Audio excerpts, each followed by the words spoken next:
Kericuhan terjadi saat anggota DPRD Kota Cilegon diduga sengaja menabrak seorang peserta unjuk rasa yang mencoba memblokade gerbang pabrik tepung milik PT Bungasari Flour Mills Indonesia di Kecamatan Ciwandan, Kota Cilegon, Banten.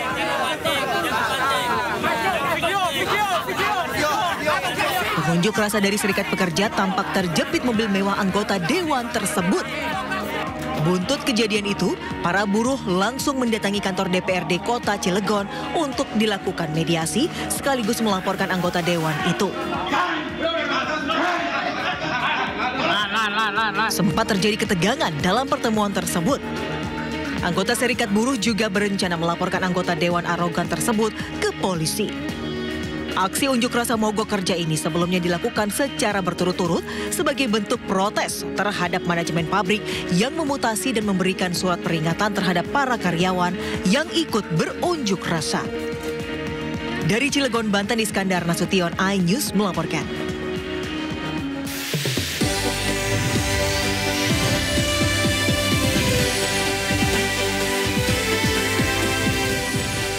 Prabowo tegur langsung pas Pampres dalam gelaran Indo Defense 2025 di Kemayoran, Jakarta Pusat.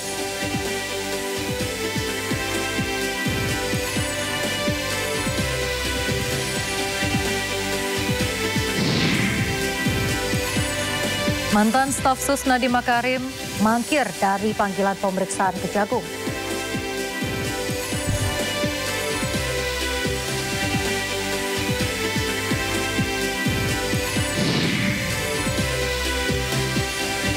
Israel mendeportasi aktivis iklim Greta Thunberg usai berupaya menembus blokade laut untuk mengirimkan bantuan kemanusiaan.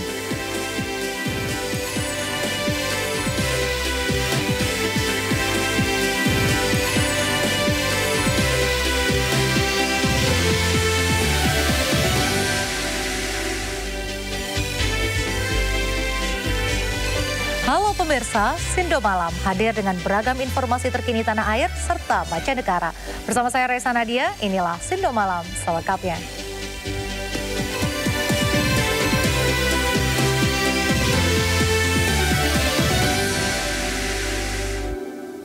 Pemirsa, kebakaran menghanguskan sebuah bengkel dan rumah warga di Padalarang, Bandung Barat, Jawa Barat. 4 unit sepeda motor dan minibus ludes.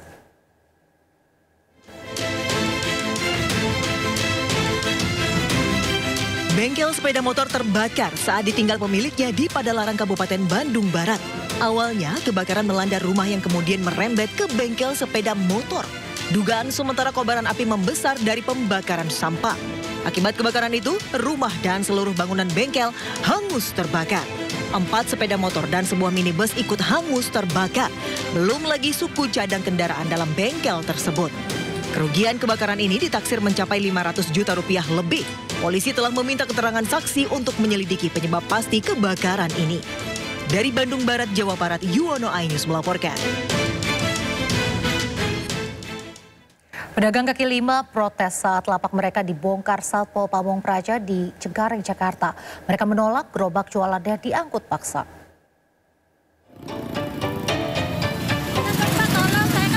Bisa Mbak, nanti di kantor aja. Mana sih Bapak, saya kan bisa bela ya Pak jualannya. Ibu ini protes mengetahui gerobak dagangannya hendak dibawa petugas Satpol Pamong Praja saat razia di sekitar area luar Rumah Sakit Umum Daerah Cengkareng. Sementara PKL lain panik saat peralatan dagangannya seperti meja dan kursi langsung diangkut paksa petugas. Beberapa di antara mereka langsung berusaha menyelamatkan gerobak agar tidak dibawa petugas. Penertiban lapak pedagang kaki lima digelar menyusul banyaknya laporan pasien dan pihak manajemen Rumah Sakit RSUD Cengkareng.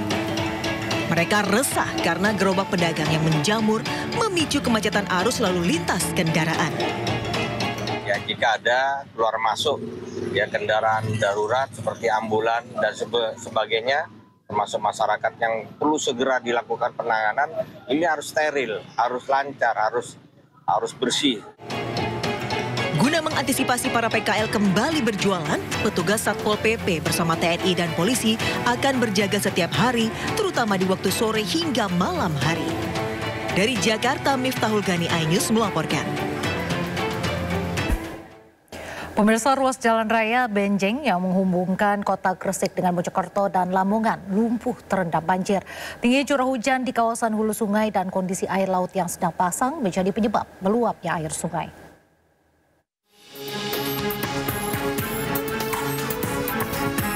Banjir merendam ruas jalan raya di Desa Kedung Rukem dan Desa Mugianti, Kecamatan Benjeng, Kabupaten Gresik, Jawa Timur.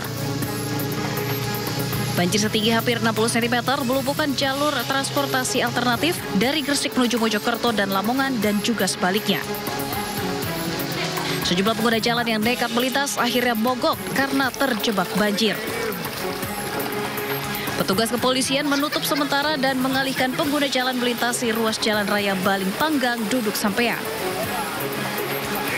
Akibat kejadian, Sekretaris Daerah Provinsi Jawa Timur mengatakan Pemprov Jatim bersama Balai Besar Wilayah Sungai Bengawan Solo dan Pemkab Gresik akan segera membangun parapet untuk menanggulangi banjir. Kerjasama dengan BPWS untuk pembuatan parapetnya. Yang kedua, ada rencana kita sudah konkretkan untuk membuat kolam retensi di beberapa titik untuk bisa mengurangi debit air yang masuk ke kawasan pertanian ke masyarakat, tapi masuk ke kolam retensi. Selain melumpuhkan jalan, banjir akibat meluapnya Sungai Lamong juga merendam 12 desa di wilayah Kecamatan Balung Panggang dan Kecamatan Benjeng. Dari Gresik, Jawa Timur, Agus Ismanto, iNews melaporkan. Banjir merendam ratusan rumah warga di Mandailing, Natal, Sumatera Utara. Selain itu, banjir juga memutus akses jalan lintas Sumatera karena ketinggian banjir mencapai 1 meter.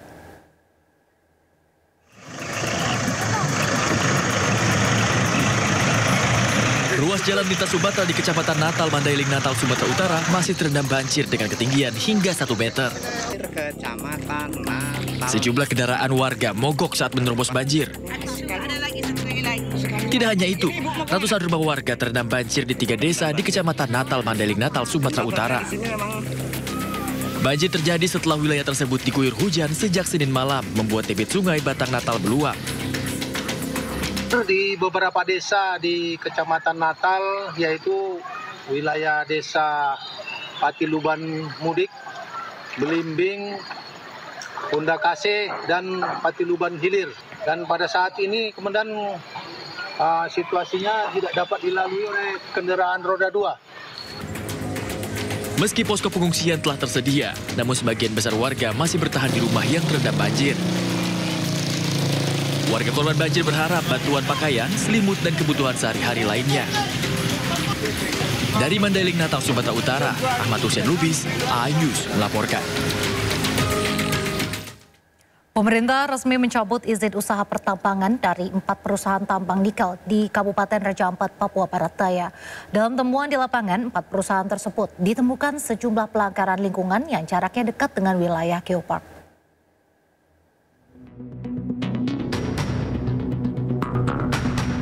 Pemerintah mencabut 4 izin usaha tambang nikel di Kabupaten Raja Ampat, Papua Barat Daya. 4 perusahaan yang dicabut izin tambangnya adalah PT Anugrah Surya Pratama, PT Mulia Raymond Perkasa, PT KW Sejahtera Mining, dan PT Nurham.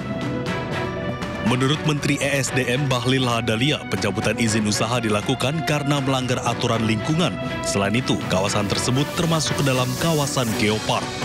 Sementara untuk kontrak karya untuk PT GAK, izinnya tidak dicabut karena dianggap jauh dari kawasan geopark. Meski demikian, pemerintah menegaskan akan tetap melakukan pengawasan khusus.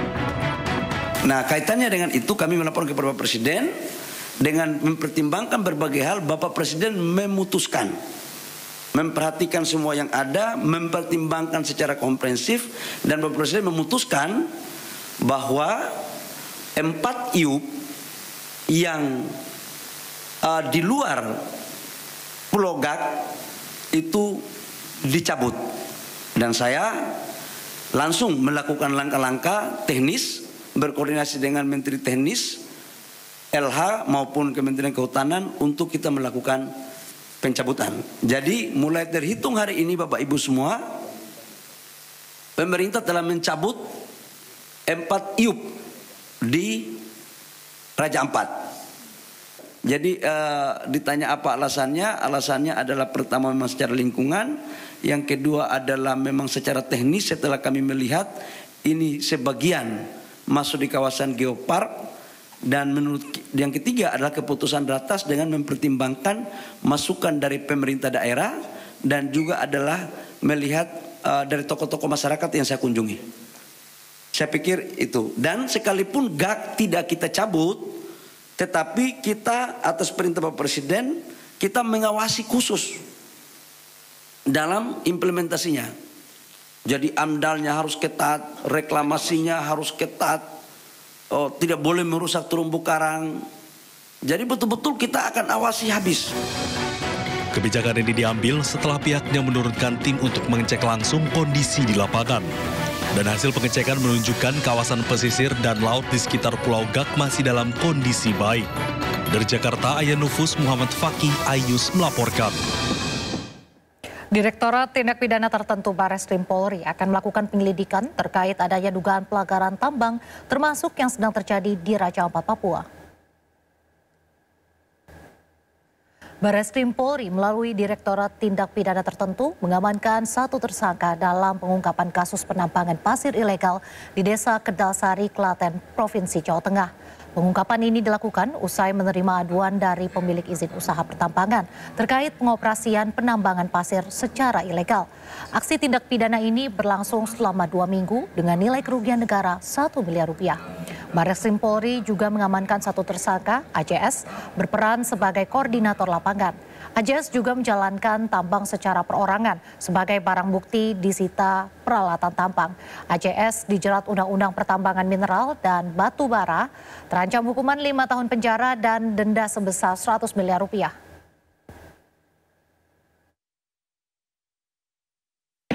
Ya namanya tambang itu pasti selalu ada kerusakan lingkungan. Itu memang tambang mana yang nggak ada kerusakan lingkungan makanya.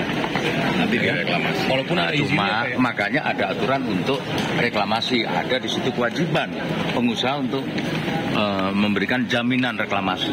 Bapak berarti udah ada yang diselidiki ya Pak? Itu diselidiki berdasarkan laporan masyarakat atau seperti apa Pak?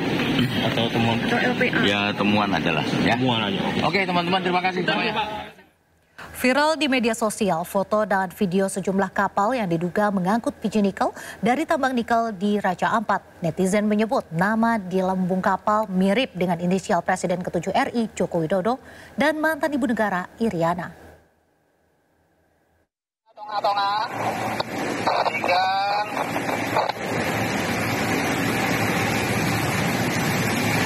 Pelan kasih maju lurus, Jokowi. Maju lurus pelan. Kencang air jaga, bisa langsung melambung nanti wer. Dikodi.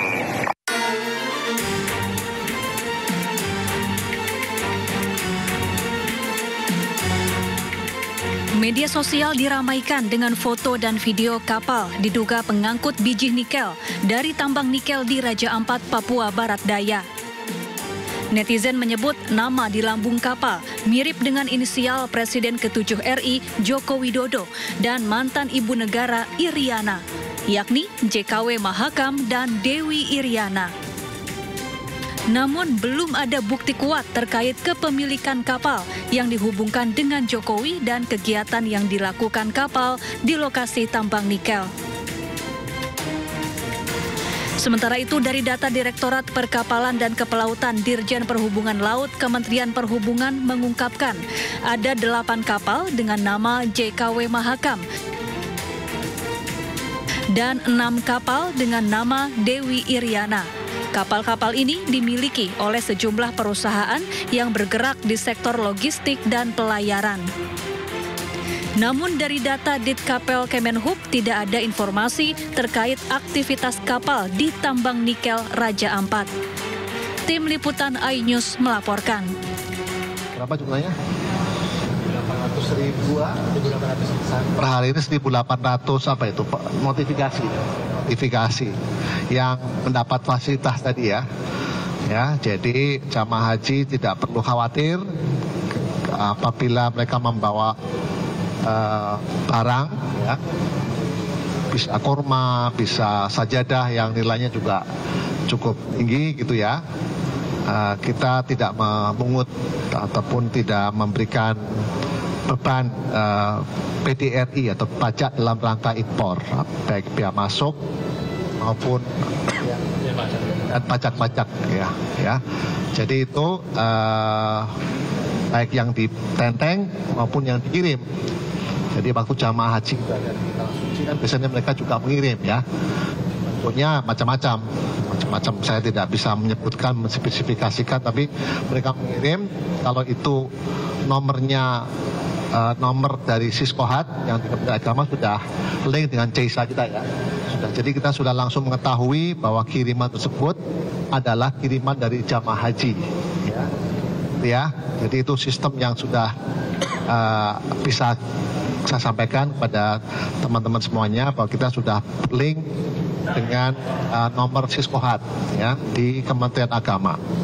Ya, tidak ada keraguan kalau dia kiriman itu yang kita cek nomornya, oh ini dari jamaah haji, maka kita berikan fasilitas. Ya, nanti Anda bisa lihat bisa. Itu kalau X-ray-nya udah sangat sophisticated ya. Jadi kalau Anda lihat barang udah nggak ada lagi, cek paspor udah nggak ada. Jadi langsung, kalau orang Arab bilang alatul itu langsung gitu ya. Langsung, tadi kita coba satu orang di recognize gambarnya maupun kalau ada nomor manifestnya ya. Dan coba 5 orang juga semua dikenali, tik ketahuan. Ya, nah itu kerjasama antara bea cukai dengan imigrasi ya, sehingga itu bisa mempercepat proses kepulangan. Jadi kami menyadari jamaah haji yang sudah pulang itu ingin segera bertemu dengan keluarganya kan. Jadi kita fasilitasi supaya proses di bandara dan di embarkasi ini cepat. Dan ini alhamdulillah kita sudah praktekkan untuk kepulangan jamaah haji di Tanah Suci mulai hari ini jam berapa? Jam 2 pagi. Kepulangan pertama ya. Oke, jadi saya tidak menyambut jamaah haji ya, tapi saya melihat fasilitas teman-teman bea cukai dan imigrasi yang menurut kami, menurut saya, Pak Silmi dan Pak Menteri Perhubungan sudah memadai untuk bisa diaplikasikan sesuai dengan kepulangan jamaah haji mulai hari ini sampai dengan 30 hari ya. 30 hari. Kalau untuk yang X-ray-nya kan dipasang permanen ya. Ya. Anda juga lihat outfit dari teman-teman bea cukai agak berbeda ya, karena ingin juga memberikan penghormatan dan apresiasi dan juga selamat kepada jamaah haji.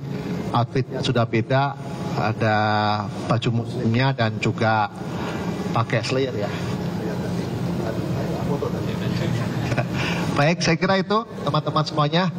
Kalau ada masalah teknis nanti tanyakan sama teman-teman dari bea cukai hal yang spesifik. Terima kasih semuanya. Ada masukan, pertanyaan yang perlu saya sampaikan. Devi, izin Pak. Devi dari Metro TV, tadi kan barang-barangnya ini berarti langsung dikirim ke debarkasi ya. Nah berarti untuk jemaah ini harus ke debarkasi dulu atau bisa langsung dari bandara? Ya pemirsa, itu tadi baru saja kita saksikan keterangan dari Wakil Menteri Keuangan Anggito Abimanyu terkait dengan persiapan bea cukai dan imigrasi jelang kepulangan para jemaah haji. Kita ke informasi selanjutnya pemirsa. Anggota Dewan Perwakilan Daerah asal Aceh menolak usulan Gubernur Sumatera Utara Bobi Nasution untuk mengelola bersama 4 pulau di Kabupaten Aceh Singkil. Sebelumnya Kementerian Dalam Negeri telah menetapkan 4 pulau yang disengketakan tersebut masuk ke dalam wilayah Sumatera Utara.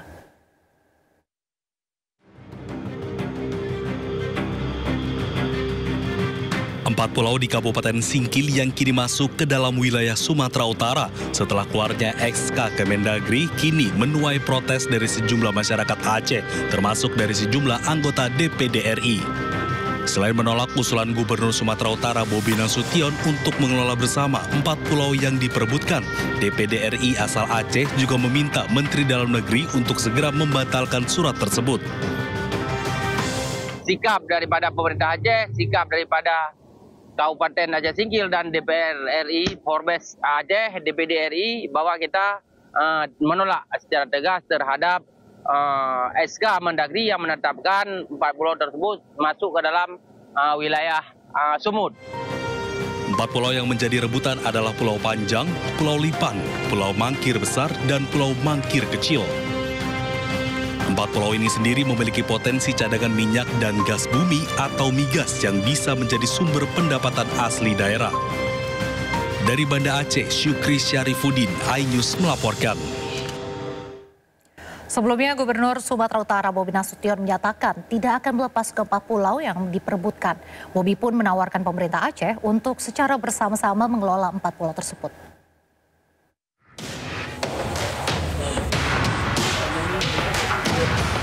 Usai Mendagri memutus 4 pulau Aceh masuk ke wilayah Sumatera Utara, kedua gubernur masing-masing daerah bertemu.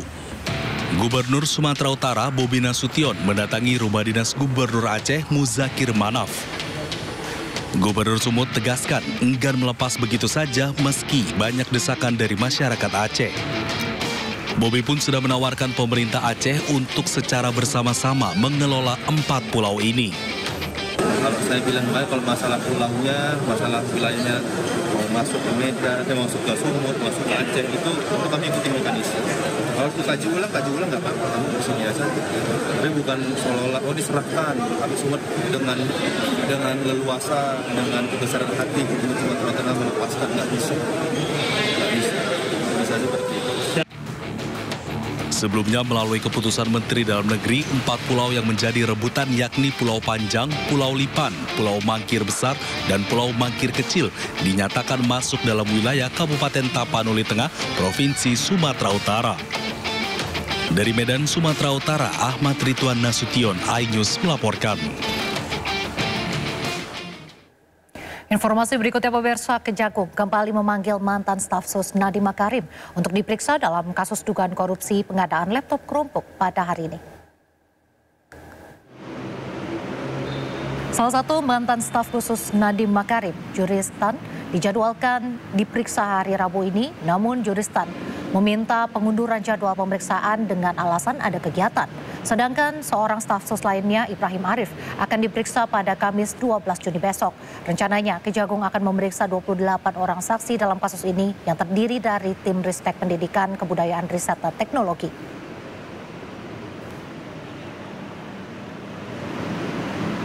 Bahwa dapat kami sampaikan berdasarkan informasi yang sudah kami terima bahwa seyogianya pemeriksaan terhadap yang bersangkutan sebagai saksi dilakukan hari ini, ya. Tetapi dengan surat yang diterima oleh penyidik dari kuasa hukumnya menyampaikan mohon penundaan pemeriksaan dan akan dijadwal pada tanggal 17, tepatnya hari Selasa ya, tahun 2025. Tadi penyidik sudah mendapatkan surat dari kuasa hukumnya terkait dengan penundaan itu. Itu untuk JT. Kalau untuk IA besok kan tetap sesuai jadwal. Terkait dengan IA sesuai jadwal pemeriksaan, kita harapkan yang bersangkutan bisa hadir besok. Ya kita lihat besok ya, apakah yang bersangkutan hadir, kita harapkan tentu. Sebelumnya, Kejaksaan Agung memeriksa mantan staf khusus Mendikbudristek Nadiem Makarim, yakni Fiona Handayani, dalam kasus dugaan korupsi pengadaan laptop berbasis Chromebook tahun 2019-2022. Fiona Handayani diperiksa Kejagung selama kurang lebih 13 jam. Pemeriksaan masih seputar tugas pokok Fiona sebagai staf khusus Mendikbudristek Nadiem Makarim. Penyidik juga mendalami peran Fiona terkait pengadaan laptop Chromebook. Pemeriksaan 3 staf khusus Nadiem Makarim oleh Kejagung tidak berjalan mudah. Fiona Handayani, Juristan, dan Ibrahim Arif sempat mangkir 2 kali pemanggilan yang berujung pencekalan ke luar negeri.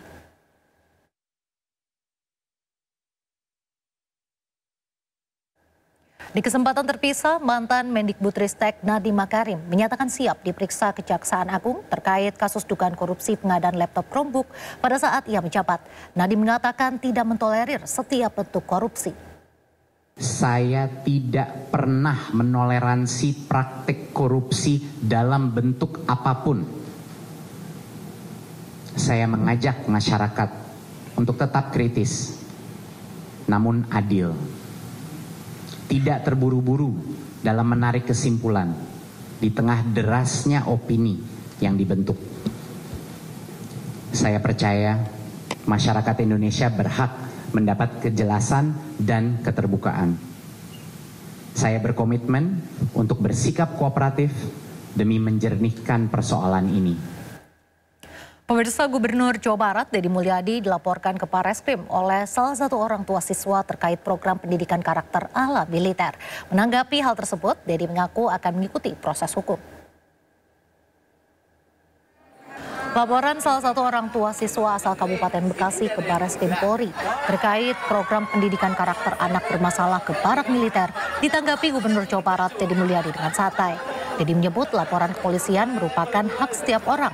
Dirinya mengaku akan menaati proses hukum yang berjalan. Selain itu, menurut Deddy Mulyadi, program pendidikan karakter yang diinisiasi olehnya kini justru diikuti oleh daerah-daerah lain untuk mengurangi angka tawuran antar pelajar. Kemarin lulusan dari Depok sudah wisuda, kan? Kemudian kita beberapa daerah juga akan melaksanakan hal yang sama karena terbukti daerah yang tidak melaksanakan tawurannya pasti masih ada, yang mabuknya masih banyak. Daerah yang sudah melaksanakan grafiknya makin menurun.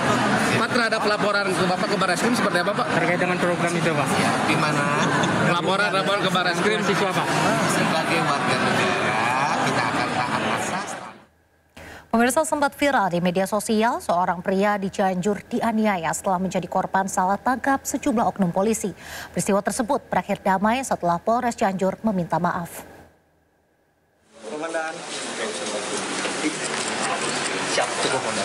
Kasus salah tangkap dilakukan oknum petugas Polres Cianjur terhadap seorang pedagang biji kopi bernama Nyanyang Suherli berujung damai. Setelah videonya viral, pihak Polres Cianjur meminta maaf kepada Nyanyang dan menyatakan kasus ini adalah kesalahpahaman. Sementara Nyanyang selaku korban berinisiatif damai tetapi harus mendata para pelaku sesuai aturan yang berlaku. Pihak Polres Cianjur pun berjanji akan memeriksa 8 petugas yang terlibat penganiayaan Nyanyang. Dalam hal ini rekan-rekan kami ingin menyampaikan bahwa terkait dengan kejadian tersebut, alhamdulillah bahwa kami sudah melaksanakan musyawarah. Pada intinya hasil musyawarah tersebut, alhamdulillah kami sudah sepakat terkait dengan kejadian tersebut diselesaikan secara kekeluargaan. Kami menyampaikan juga kepada Pak Nyanyang terkait dengan permohonan maaf atas hal-hal yang memang terjadi kesalahpahaman ini, dan dari Pak Nyanyang alhamdulillah sudah menyampaikan, nanti silakan bisa mempertanyakan langsung. Bapak mau maafkan tapi proses hukum tetap berjalan. Iya, gitu, makanya saya mau maafin kalau prosedur itu dijalankan. Oh, begitu ya. Nuntutnya keadilan Pancasila. Syaratnya itu ya. Iya. Oke, dimaafkan, oke islah, tapi proses tetap berjalan. Iya, gitu. Makanya saya oke kalau kayak gitu. Oh, yang 7 orang tetap ini. Iya, tetap ini masih dituntut. Islah ini inisiatif siapa, Pak? Saya sendiri. Oh. Dia kan gimana ini? Saya nggak bakal nuntut uang. Saya kan ngapain kan jual beli gitu kan. Saya minta kalau boleh secara kekeluargaan asal proses tetap berjalan. Kejadian saat tangkap itu terjadi pada 2 Juni lalu ketika Nyanyang bersama rekannya berkendara motor menuju gudang kopi. Namun di sekitaran Bojong, Kecamatan Karang Tengah, Nyanyang disergap dan dianiaya sejumlah anggota polisi sambil menuduhnya pelaku begal. Akibatnya Nyanyang mengalami luka lebam di wajah. Dari Cianjur, Jawa Barat, Muhammad Andi Iksan, iNews melaporkan. Pemirsa, 5 orang menjadi korban penipuan penerimaan calon siswa Bintara Polri di Medan, Sumatera Utara. Total kerugian korban mencapai 1,43 miliar rupiah.